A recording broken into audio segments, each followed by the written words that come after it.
Welcome to the MetamorphHERsis podcast. My name is Nordeeyuh Sherene, and I'm so excited to invite you on my journey of growth. Change is constant and can be difficult, but experience has taught me that it is necessary.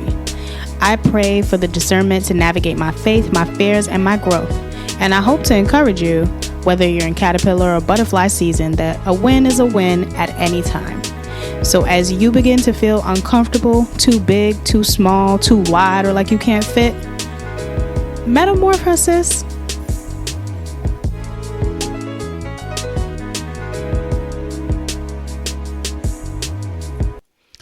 Yes. It's your favorite host, Nordeeyuh Sherene, and I'm back again with another pod for you and to give you all the business on your favorite podcast, MetamorphHERsis. Yes, I am back, and we are stepping into 2020 more. You heard what I said? I said 2020 more, okay? More joy, more peace, more happiness, more love, more money. Okay, we are stepping into 2020 more. Don't forget that come with more work, more stress, more bacchanal, more commerce, more wahala. But that's all right. That's all right. We're going to get to it and we're going to get through it, okay? Same God brought you through 2023 is the same one that's going to bring you through 2024. The same God right now. Same God back then if he did it before. Y'all know that song? That's by Ty Tribbett. Same God or whatever. That song is fire. I like that song. If he did it before, he'll do it again. Yeah. Same God right now. Same God back then. Yeah, that song is fire. That song, I like that one. That one is a banger right there. So yeah, we're going to get right into it, and we're going to start off with our favorite icebreakers. You guys already know, if you listen to the last pod, that I'm using these game cards that I got from Target called Self-Love. So we're going to pull these 3 cards. We're going to answer them together. You already know how it goes in your bathroom, in your bedroom, in your car, in your house, at your job, wherever you listening. You're going to answer these with me, all right? So we pull in the first level, which is the past.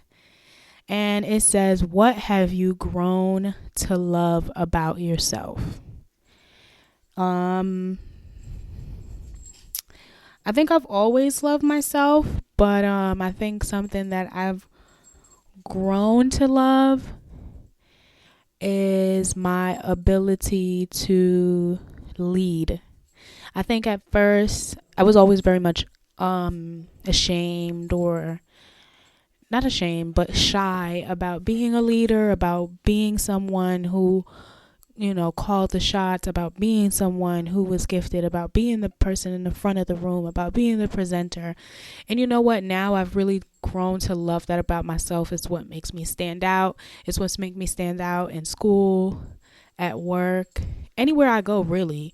I've been able to really grow into and begin to love and understand my leadership ability, my ability to teach, my ability to take something and present it to someone in a way that anybody could understand. Not only understand it, but they're intrigued and they're interested and they're locked in with me. So I really have grown to love that quality about myself, because at first I felt like I was being like boasty or a show off. But now that I've grown, I've realized there's nothing wrong with acknowledging that I'm kind of where it's at. All right, I ain't going to do too much. I can hear y'all saying that I'm doing too much. I'm not going to do too much. We're going to go to the next card.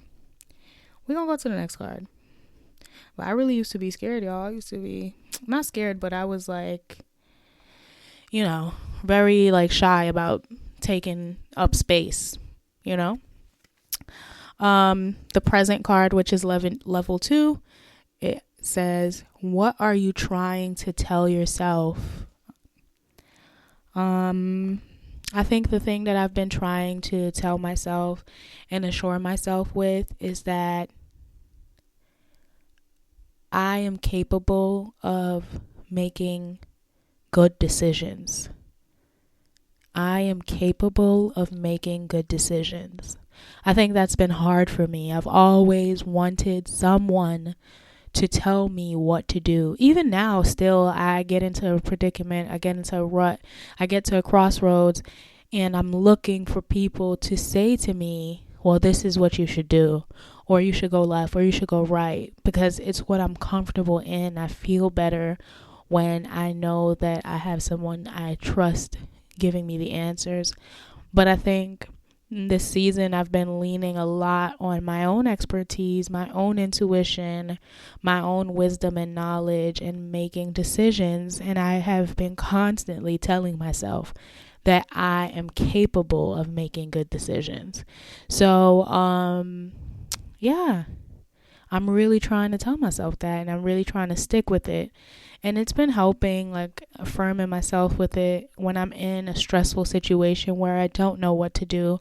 Being able to trust my gut and trust my decision that I know what's best for me and I can do what's best for me.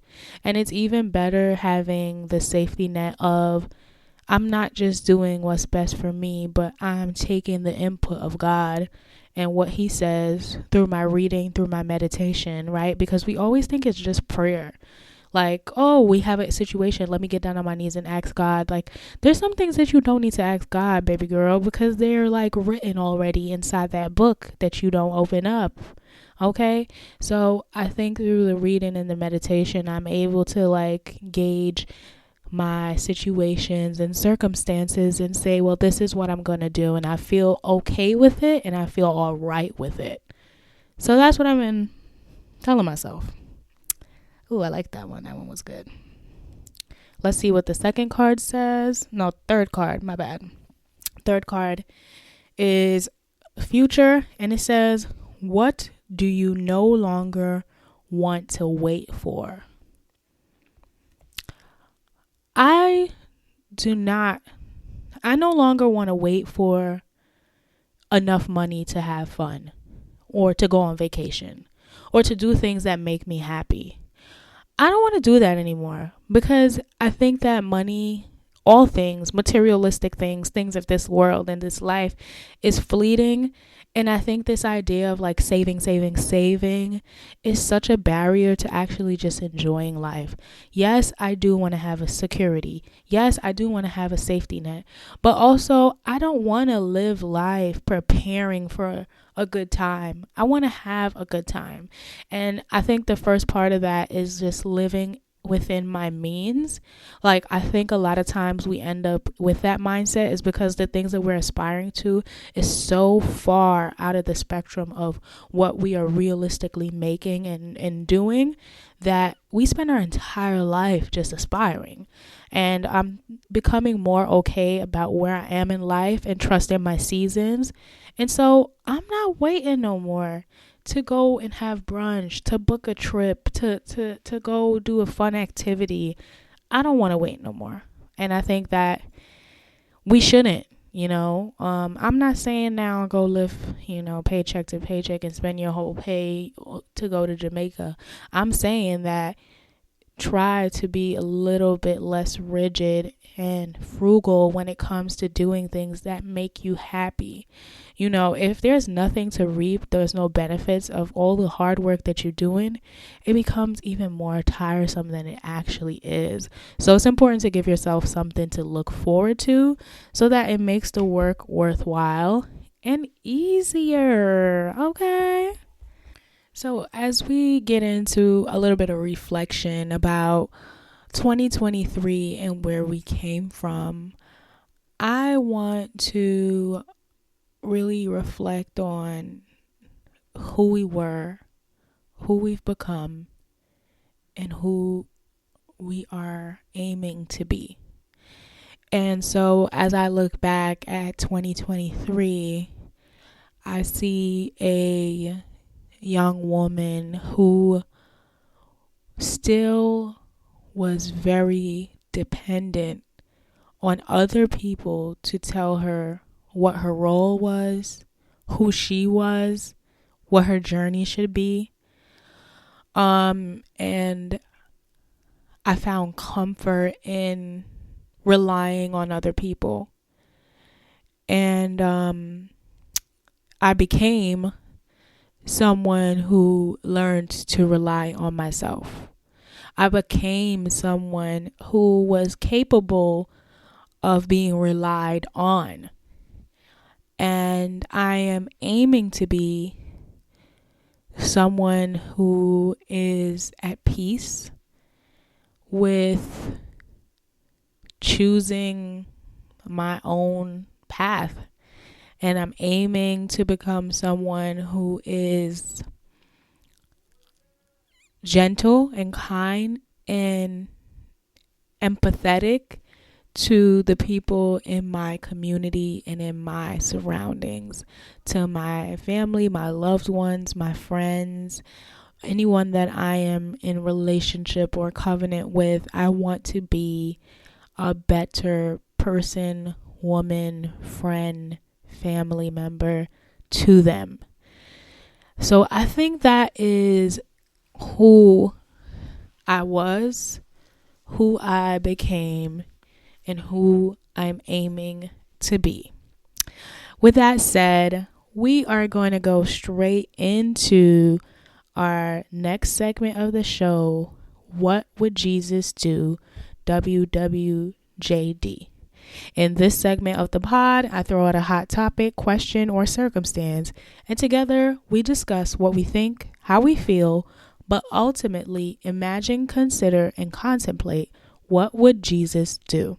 It's an opportunity for us to dive into our word and get clear about who we are and what God actually wants from us. So, let's get into it. Forgive me, Father, for I have sinned again. Yeah. Come on. What would Jesus do? I ask you, what would Jesus do? What would Jesus do? I ask you and you. Yes. Welcome back. And we are getting into What Would Jesus Do? This segment. And the question that I'm going to pose to you all today that we're going to nibble on together and I'll share my little thoughts is, should we wear makeup to church? Now, I know that we have a lot of thoughts on this, but I really would like if you guys really got back to me on this. Should we wear makeup to church? Now, I'm going to start off by saying this. The Bible does talk about wearing makeup. It talks about, the Jezebels and whatsoever and so on and so forth. But it also does talk about like women of faith wearing adornments and jewelry and, enhancing their beauty and such forth. So, should women wear makeup to church? Now, I know what you're thinking. You're wondering, do I? Yes, I do. Okay, the eyebrows be on fleek, the lashes be fluttering, and the gloss is popping. I am in my makeup to church. Personally for me, I just feel as though makeup is literally irrelevant to my walk with Christ. I do feel like as long as it is not distracting or it has not become like this vain idol to me, that it is totally appropriate and I'm fine to do it. I can't help it that I'm pretty, and that's just my thoughts on this straight up. Like, most people, most women, they don't wear makeup to church because, there's this like idea of looking modest or whatever. Specifically in my religion, wearing makeup to church is like an entire hazard to your actual outfit because the amount of things that go on. But me, I'm gonna put that makeup on, honey. When I was younger, never dressed up for church. I mean, I'd be at church in like flip-flops. My feet would be ashy. My clothes would be like totally crinkled, ramful. And I just did not take pride in how I dressed to church. And, one time my mom, she preached this sermon about, how we show up to church, how we present ourselves for worship.